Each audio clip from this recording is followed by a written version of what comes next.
Bapak Ibu tetap berdiri, kita sama-sama mau mengingat dan juga memperkatakan mega project karakter Kristus hari Sabtu. Saya dahului, tolong saudara boleh ikuti. Mega project karakter Kristus Sabtu. Mega Project Karakter Kristus Sabtu. Taat, Taat, kasih, kasih, berkorban, korban, bijaksana. bijaksana. Taat, Taat, kasih, kasih, berkorban, berkorban, bijaksana. bijaksana. Beri kemuliaan untuk Tuhan. Silakan duduk Bapak Ibu. Shalom. Saudara, saya ucapkan Merry Christmas 2025 dan juga tahun baru untuk 2026. Saudara, begitu banyak prediksi-prediksi dan menurut saya prediksi itu ya sudah kita dengar juga dari 10 tahun yang lalu, 15 tahun yang lalu ya. Bahwa masa depan itu akan ada kesukaran, ada bencana, ada saja kecelakaan di udara, di laut, dan lain sebagainya. Menurut saya itu ada hal yang umum. Kalau itu terjadi maka yang diuntungkan adalah yang bicara. Tapi itu kalau tidak terjadi, yang bicara ini juga ngomong kehendak Tuhan mungkin berbeda. Waktu Tuhan mungkin belum datang dan lain sebagainya. Sehingga saudara, menurut saya ini kurang bijaksana kalau kita selalu mengatakan hal-hal seperti itu. Karena Tuhan katakan di dalam Alkitab sudah jelas. Saat kita masuk zaman akhir, bukan akhir zaman ya. Akhir zaman itu kedatangan Tuhan kedua kali. Tapi kalau saudara lihat di dalam Alkitab itu dikatakan zaman akhir sejak kenaikan Kristus di atas kayu salib. Kita masuk zaman akhir dan masa sukar akan datang. Sehingga nggak usah di ngomong tahun 90-an sampai tahun 2025 pun pasti ada masa sukar. Nanti bentuknya macam-macam. Ada yang mulai bernubuat mengatakan bahwa nanti ada berkat dari udara, dari laut. Ada berkat juga dari tambang, nggak usah ngomong. Semua juga tahu nanti tambangnya kalau belum nanti tahun depan. Nanti ada lagi begini sehingga kita ini bersilat lidah di tengah-tengah kebenaran yang ada. Seharusnya saudara kita lebih baik menurut saya. Kita memberitakan kabar baik kebenaran, ajar jemaat bagaimana kuat dan tahu kehendak Tuhan. Menurut saya itu jauh lebih baik. Karena saudara andai kata begini, kita mengatakan bahwa dunia ini baik, oke lah, dapat sesuatu. Dunia ini baik, semua bagus. Tapi jika tiba-tiba vonis dokter datang sama kita, bumi lagi baik, dunia lagi baik. Tapi kalau vonis itu turun, dunia itu secara serasa runtuh dalam hidup kita. Tiba-tiba kita jatuh bangkrut. Mau dunia baik sekalipun kita serasa dunia ini runtuh. Tapi kalau ada kekuatan, ada Tuhan yang menyertai kita, gak ada masalah. Dunia mau keadaan baik kah, tidak baik kah, keadaan kita mungkin dalam satu proses kah, gak ada masalah. Kabar baik, firman Tuhan, Tuhan itu selalu menyertai kita. Sehingga saudara lihat, kalau ada orang kadang-kadang bawa kabar buruk kepada kita, ada satu hal yang tidak baik dalam hidup kita, tiba-tiba saudara dia ngomong ada kabar baik Pak. Nah itu yang kita mau dengar. Kabar baiknya apa? Ada jalan keluar Pak. Itu yang akhirnya memberikan kekuatan kepada kita. Nah saudara, ini bukan saja sekedar kabar baik, firman Tuhan itu adalah kebenaran. Yang tahu tentang hidup kita. Bahkan hidup yang sedang kita jalani ini, apa yang harus sesungguhnya kita lakukan dan yang menuntun kita, itu yang jauh lebih penting. Kabar baik itu, firman Tuhan itu. Saya boleh gambarkan begini Bapak Ibu. Kalau seumpama kita kena vonis dokter. Bapak ini sakit parah dan kelihatannya sulit sembuh. Lalu saudara di tengah-tengah tekanan itu, tiba-tiba ada seseorang yang datang kepada kita, Pak, saya ada kabar baik. Rupanya penyakit Bapak ini sudah ditemukan obatnya dan alatnya. Dan memang dokternya nggak banyak Pak. Tapi dokter ini sudah melakukan satu survei, uji, dan semua itu berhasil. Saudara, waktu kita dengar kabar baik itu, sepertinya ada satu pengharapan kekuatan. Meskipun belum sembuh, meskipun belum kita dapat itu. Lalu kita mulai pergi ke rumah sakit itu. Waktu sampai di parkiran saudara, kita sudah terima 25% kesembuhan itu, betul? Wah enak ya. Baru sampai parkiran. Masuk ke ruang dokter waktu kita nunggu. Meskipun kita nunggu kelamaan, banyak yang ngantri. Tapi ada satu pengharapan saudara, tetap kuat. Lapar pun gak apa-apa nunggu. Begitu duduk dipanggil sama dokter saudara. Dokter mulai bercakap-cakap. 50% sudah di tangan kesembuhan itu. Waktu dia buka resep, ambil obat ini. Jaminan mutu. Waktu kita pergi ke kasir saudara, kita bayar. Waktu kita terima obatnya, 75% sudah di tangan. Waktu kita jalan keluar saudara dengan satu pengharapan kekuatan, 99% kita sudah rasa sembuh. Padahal obat belum dimakan. Tapi kita sudah merasa satu pengharapan di dalam kehidupan kita. Nah itu apa maksudnya? Itulah kabar baik dalam kehidupan kita. Bukan saja kabar baik, tapi ini adalah kebenaran yang saudara hari ini dan saya pegang. Apalagi kalau bicara jaminan keselamatan. Mari kita lihat dulu firman Tuhan. Hari ini kita akan melihat satu topik atau tema bicara dengan judul Jangan Takut Karena Ada Kabar Baik. Lukas 2 ayat yang ke-8 sampai dengan ke-11. Di daerah itu ada gembala-gembala yang tinggal di padang, menjaga kawanan ternak. Mereka pada waktu malam tiba-tiba berdirilah seorang malaikat Tuhan di dekat mereka. Dan kemuliaan Tuhan bersinar meliputi mereka dan mereka sangat ketakutan. Lalu kata malaikat itu kepadanya, jangan takut sebab sesungguhnya aku membawa kabar kepadamu, kesukaan besar untuk seluruh bangsa, kabar baik. Karena hari ini telah lahir bagimu juru selamat, yaitu Kristus Tuhan di kota Daud. Hal pertama saudara, yaitu kebenaran akan mengalahkan ketakutan. Nah kalau saudara lihat, gembala-gembala ini lagi ada di padang gurun. Lalu tiba-tiba muncul satu sosok dengan kemuliaan Tuhan. Menurut saya, siapapun kita, pasti kita akan rasa takut, betul? Terkejut, kaget. Artinya ketakutan ini berbeda dengan ketakutan orang yang kena masalah.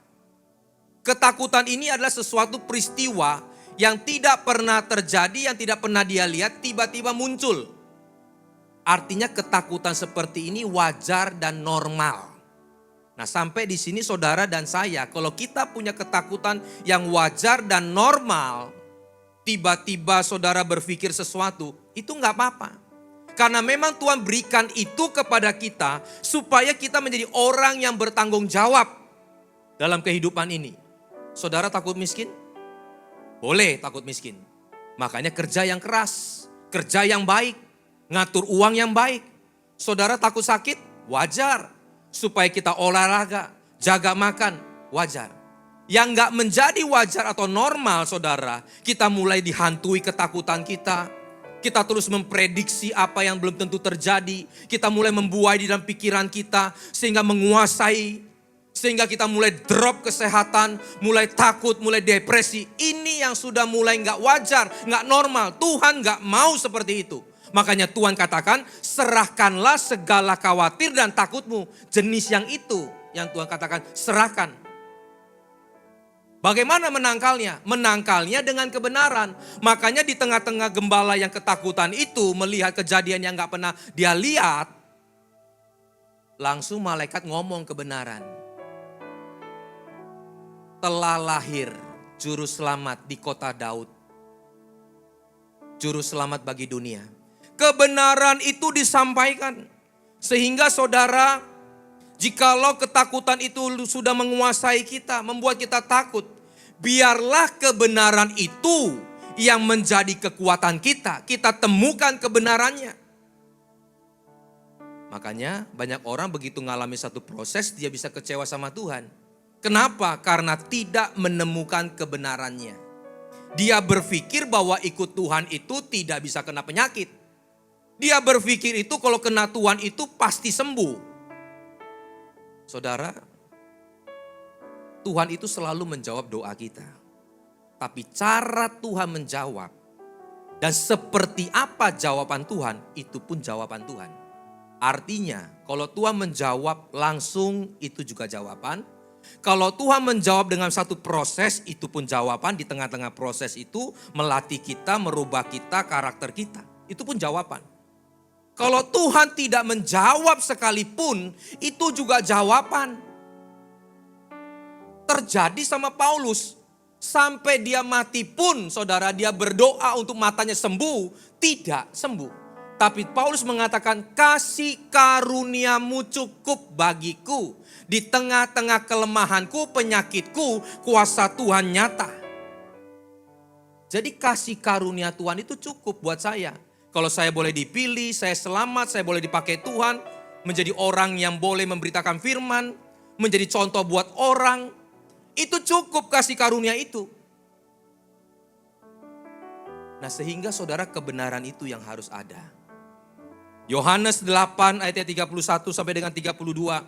Maka katanya kepada orang-orang Yahudi yang percaya kepadanya, jikalau kamu tetap dalam firman-Ku, kamu benar-benar adalah murid-Ku, dan kamu akan mengetahui kebenaran, dan kebenaran itu akan memerdekakan kamu.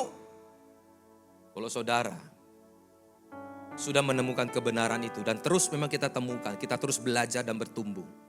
Maka saudara, di dalam hidup ini menurut saya, kita itu akan menjadi orang yang freedom. Banyak orang mengenal kata financial freedom, tapi sebetulnya dia nggak freedom. Financial freedom bagi orang dunia, dia pikir semua autopilot. Mau apa dapat, semua kerja, nggak usah kerja langsung duit masuk.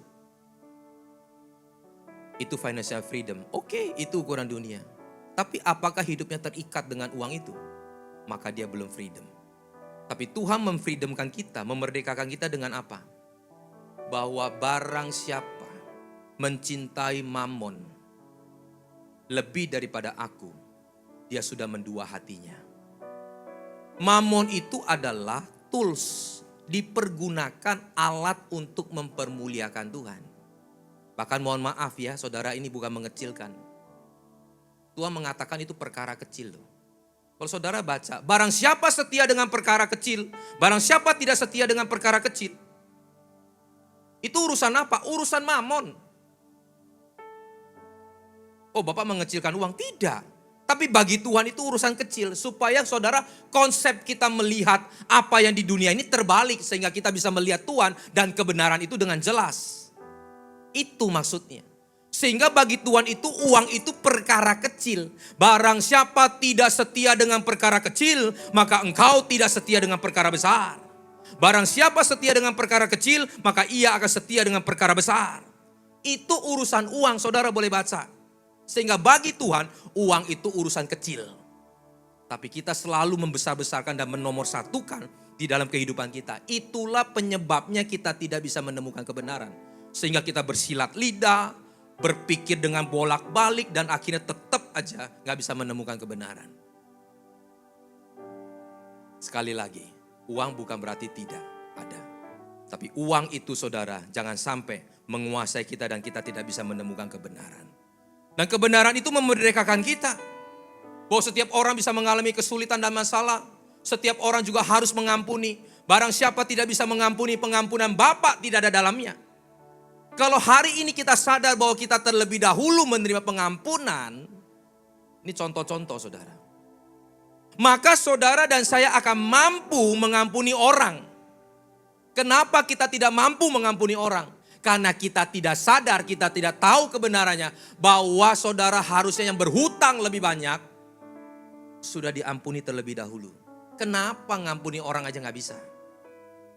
Udah Pak, saya sudah ngampuni tapi tetap aja diserang Pak. Tetap aja dia begini. Bapa, anaknya, Yesus di atas kayu salib. Ampunilah mereka karena mereka tidak tahu apa yang mereka perbuat. Kebenaran memerdekakan kita. Anggap saja dia tidak tahu kebenaran. Belum percaya Tuhan. Pak, sudah percaya. Anggap saja dia belum dewasa. Engkau yang ngerti kebenaran. Engkau yang tahu kebenaran. Ampuni. Selesai toh.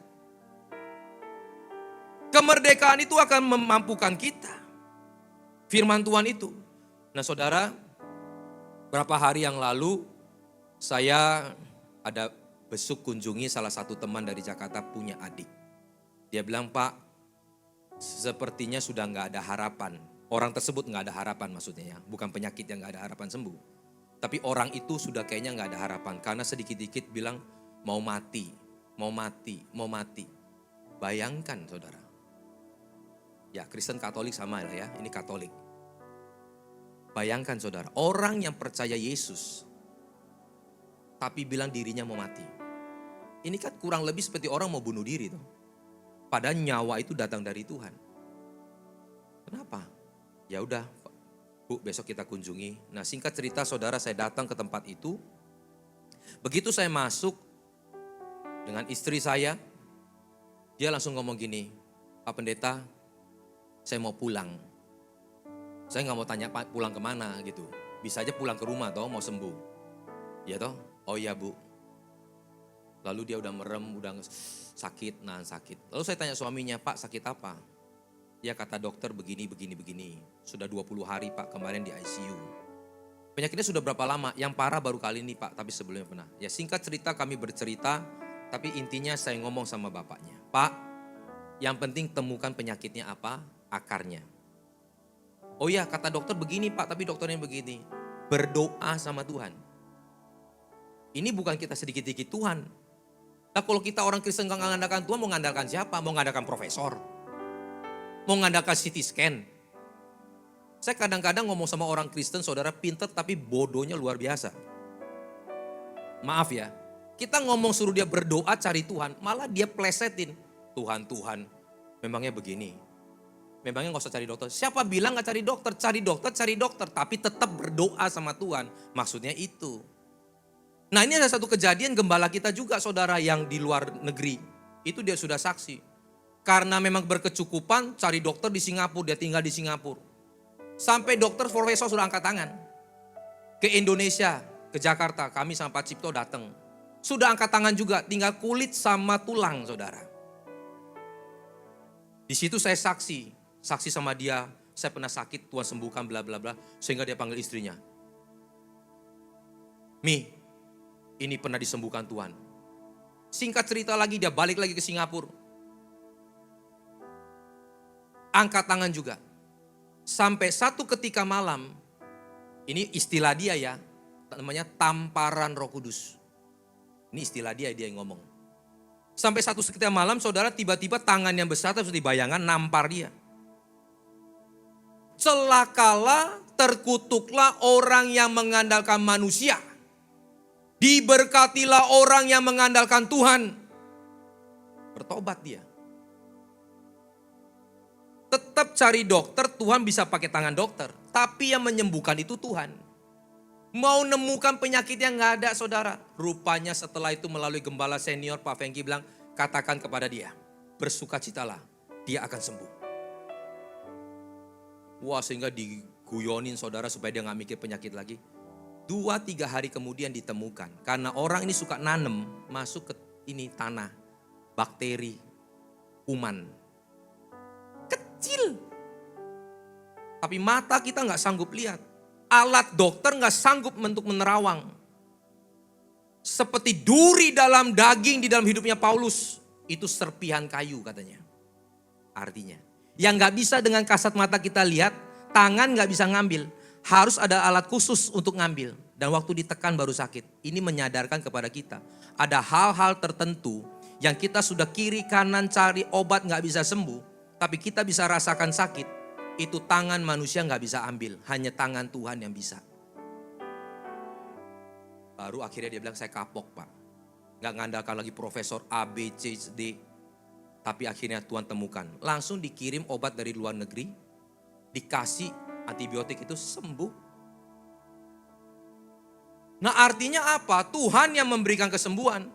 Saya kembali kepada ibu tadi. Setelah ngomong-ngomong saya bilang Pak yang penting temukan. penyakitnya. Setelah itu berdoa sama Tuhan. Ya, selesai. Waktu saya mau doa kasih ibu ini ngomong, Pak, doanya jangan lama-lama. Baik Bu, nggak lama, nanti habis ini ibu istirahat. Udah saya doa, saya pulang. Nah saudara, ada lagi satu kesaksian. Ibu yang berbeda tapi kasusnya juga sakit. Dia menerima roti perjamuan.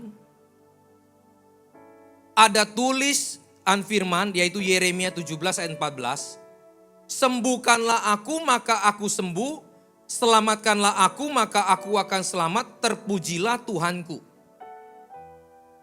Waktu awal bulan di Gereja Bes Jakarta, dia ambil, dia baca. Saya nggak sakit, saya juga sudah diselamatkan.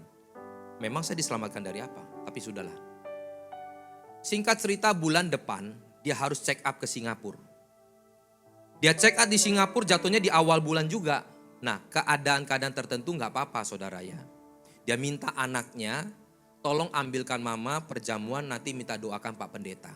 Mama minum setelah mama pulang dari Singapura. Di hari Senin atau Selasanya. Singkat cerita saudara dia pulang. Saudara tahu setiap roti yang kita makan ada produksi yang memang ada ayatnya, betul ya. Itu ratusan bahkan ribuan ayat. Dari sekian banyak roti yang bulan lalu dia ngambil dapat Yeremia itu. Dan hari itu saudara malam itu dia minum juga dapat ayat yang sama rotinya. Kita tidak tahu masa depan apa yang terjadi. Tapi kebenaran itu saudara yang akhirnya memerdekakan kita dari ketakutan. Itu terbukti waktu dia masuk di meja operasi karena dokter vonis dia kamu harus operasi. Dia gak bisa bius total karena sudah ada umur, sudah lanjut usia. Harus bius lokal, bius bagian yang dioperasi saja. Sehingga dia bisa lihat dokter alat-alat itu bunyi saudara kring krang kring. Buat dia takut, tapi firman Tuhan itu memberikan kekuatan memerdekakan dia. Sehingga saudara di dalam ketakutannya itu Yeremia 17:14 ini memberikan kekuatan, memerdekakan dia. Sehingga dia keluar dari ruang operasi itu. Dia sembuh dan akhirnya dia bersaksi di hadapan kita.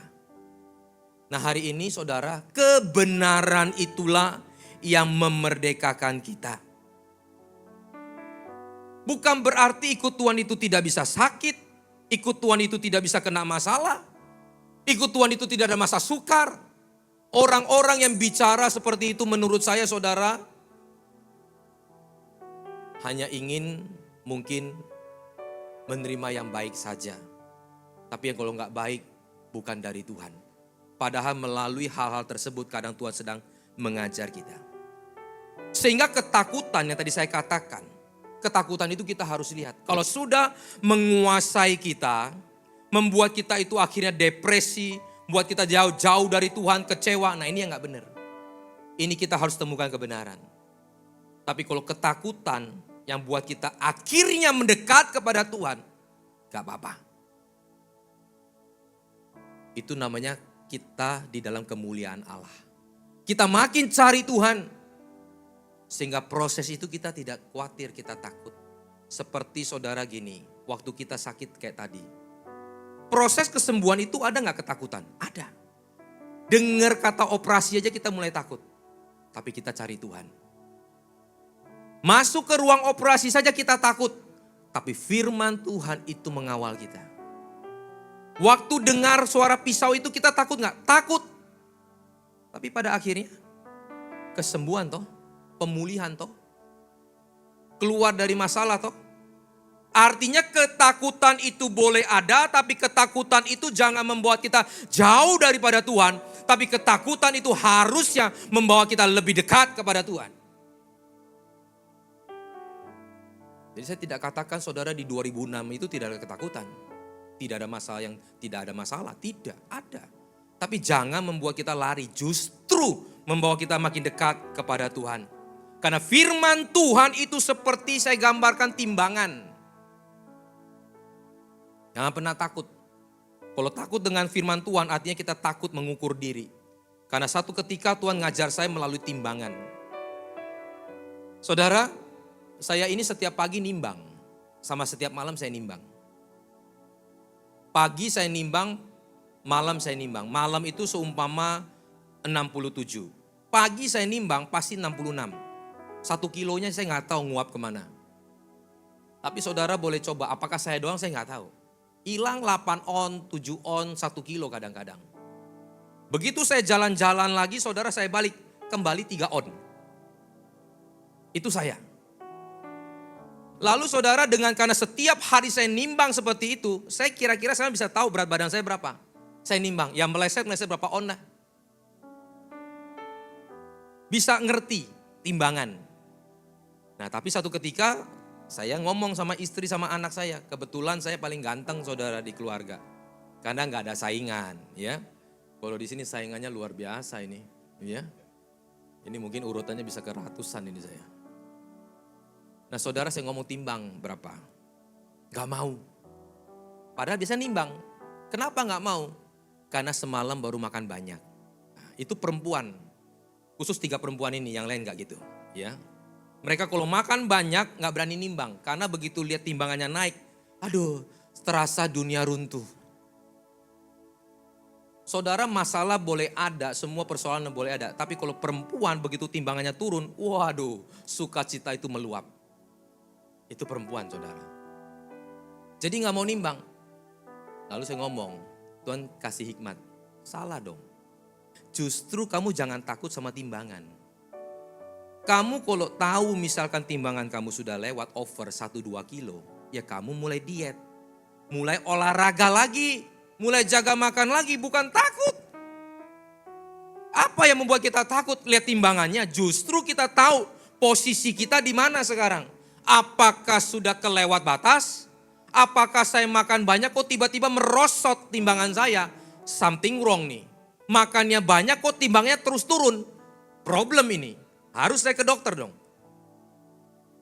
Kalau saya makan dikit kok timbangannya naiknya luar biasa.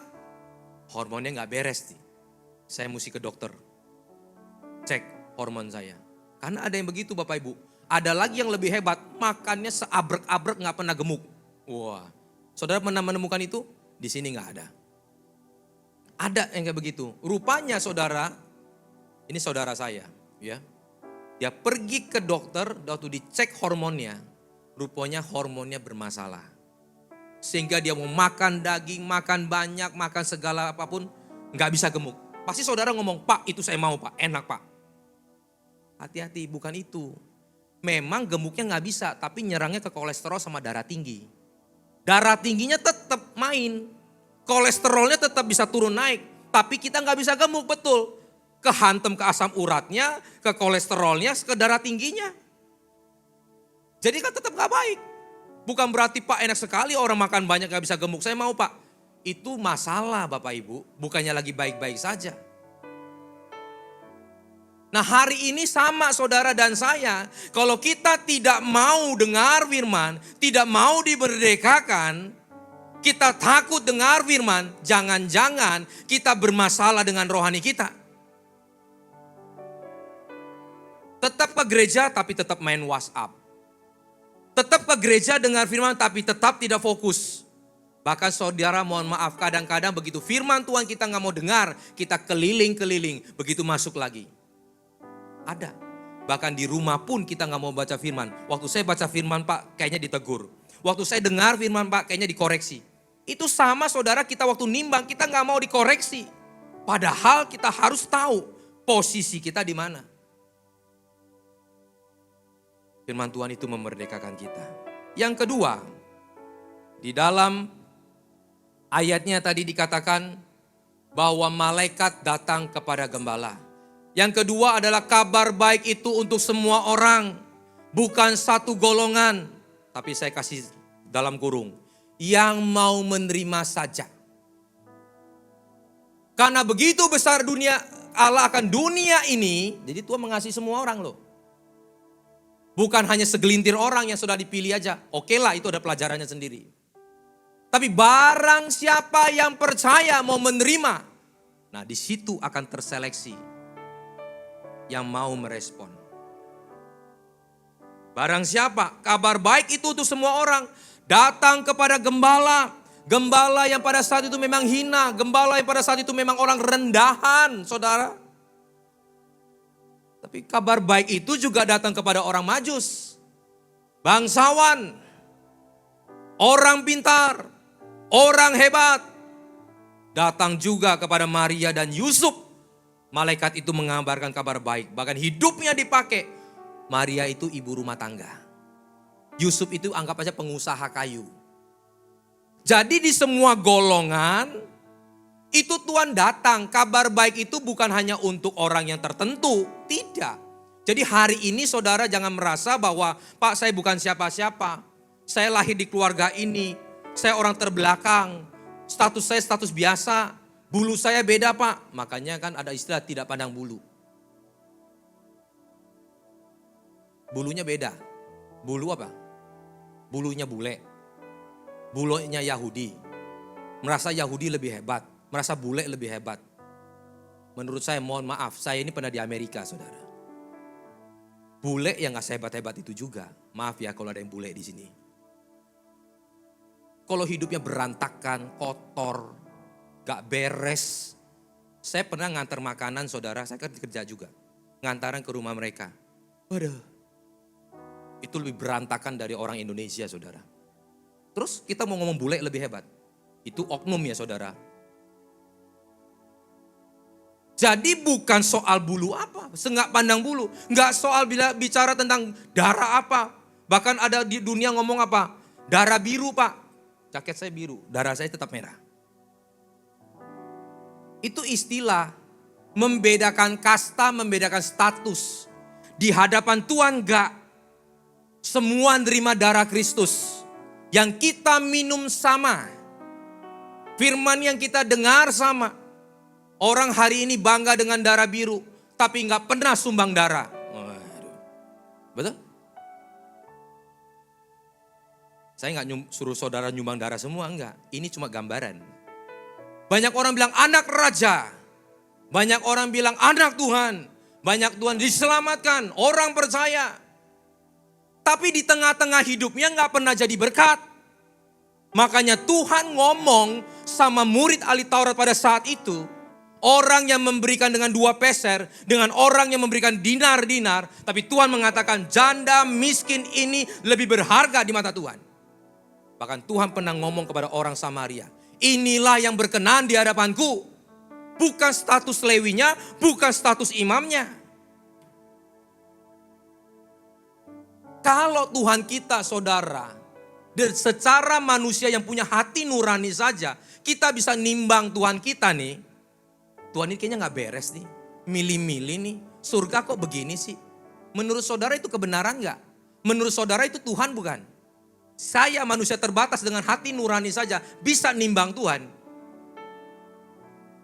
Itu Tuhan bukan? Artinya kalau ada pengajaran-pengajaran seperti itu yang mengatasnamakan Tuhan, firman Allah. Tapi tidak mengajarkan kebenaran dan bisa kita timbang dengan hanya ajaran dunia dan hati nurani saja. Terus itu Tuhan, itu kebenaran. Kalau kebenaran Tuhan katakan, engkau tidak akan pernah bisa menyelami aku. Artinya Tuhan dan kebenaran itu lebih daripada kita. Kitalah yang harus belajar. Kitalah yang harus dikoreksi.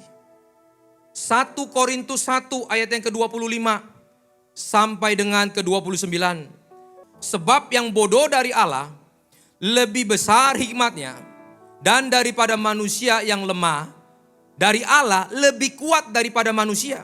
Ingat saja ya saudara-saudara, bagaimana keadaanmu ketika kamu dipanggil menurut ukuran manusia. Tidak banyak orang yang bijak, tidak banyak orang yang berpengaruh, tidak banyak orang yang terpandang. Tetapi apa yang bodoh bagi dunia, nah ini baru masuk ke pengajarannya, dipilih Allah untuk memalukan orang-orang yang berhikmat. Dan apa yang lemah bagi dunia, dipilih Allah untuk memalukan apa yang kuat. Dan apa yang tidak terpandang dan yang hina bagi dunia, dipilih Allah. Bahkan apa yang tidak berarti dipilih Allah untuk meniadakan apa yang berarti. Semuanya itu supaya ini. Jadi sampai di sini saudara jangan merasa begini. Yang miskin lebih bagus daripada yang kaya. Yang lemah lebih kuat daripada yang kuat. Lalu kita jadi orang bodoh saja Pak, saya jadi orang yang lemah saja Pak, saya jadi orang yang gak berarti saja. Ini namanya orang yang gak minder, gak percaya Tuhan bahkan. Jadi gak boleh salah. Ayat ininya ditutup dengan begini, supaya jangan ada seorang manusia pun yang memegahkan diri di hadapan Allah.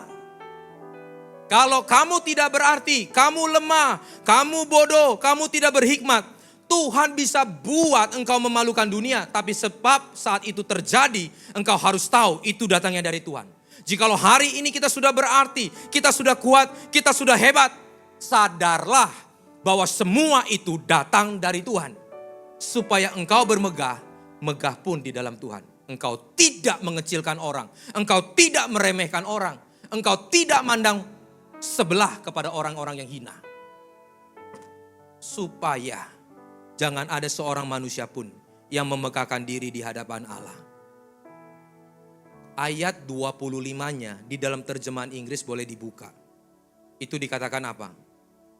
Because of foolishness of God is wiser than man. And the weakness of God is stronger than man. Saudara, saya kasih bahasa sehari-hari. Sebodoh-bodohnya Tuhan, itu masih lebih pintar dari orang yang paling pintar di muka bumi ini. Siapa itu? Anggap saja Salomo. Selemah-lemahnya Tuhan, padahal Tuhan gak bisa lemah, Tuhan gak bisa bodoh. Tapi ayat ini menerangkan itu. Selemah-lemahnya Tuhan, Tuhan masih lebih kuat dari orang yang paling kuat di muka bumi ini.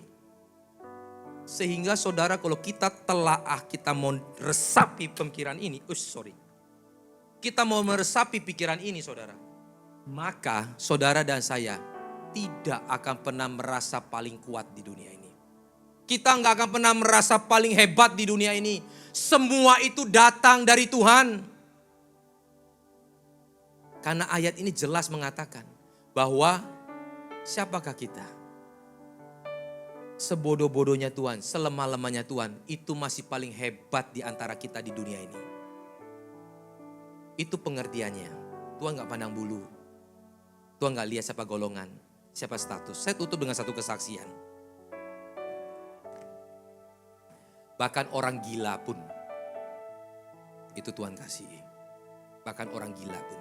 Ada Pak di dalam Alkitab? Ada. Yang di Gerasa itu loh. Tuhan bela-belanin. Saudara, harus lewati tofan, hawa badai untuk menyelamatin orang gila ini. Orang kerasukan ini. Bahkan setelah diselamatkan, 2000 itu saudara, setan itu dimasukkan kepada 2000 babi. Sehingga saudara boleh hitung sendiri bermiliar-miliar harga daripada orang gila ini. Tapi kalau Tuhan sudah tentukan orang ini mau diselamatkan, orang ini mau dibela Tuhan, Tuhan Yesus sendiri yang datang. Mengorbankan ribuan babi. Saudara bisa gak menangkap ini? Artinya siapa sih kita? Seberapa hebatnya sih kita? Orang yang hina saja Tuhan bisa. Artinya kita ini bukan siapa-siapa tanpa Tuhan. Nah, waktu saya bawa motor, waktu itu anak saya masih TK, satu lagi kelas 1 SD. Di Jakarta ya, saya bawa motor. Waktu saya lewat saudara, ada orang yang lagi tambal ban gitu, seperti tukang tambal ban. Tapi tambal bannya menurut saya gak serius gitu. Dan gak tahu kenapa, mungkin karena gak ada kerjaan ya iseng-iseng lah. Karena masih manual begini yang pompa saudara. Yang pompa samping gasnya juga udah rusak saya lihat, udah karatan, udah bolong. Kalau yang sekarang kan minimal kompresor, betul? Saudara tahu kompresor, kelihatannya gak tahu kompresor. Kompresor itu seperti komputer saudara. Itu prosesor. Ya. Ini gak ada, cuma ini. Jadi saya lihat set lewat.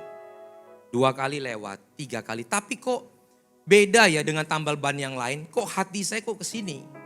Yang lain gak, artinya saudara jangan sembarangan juga. Ya, kalau Tuhan gak dorong, Tuhan gak ini gak up. Jangan.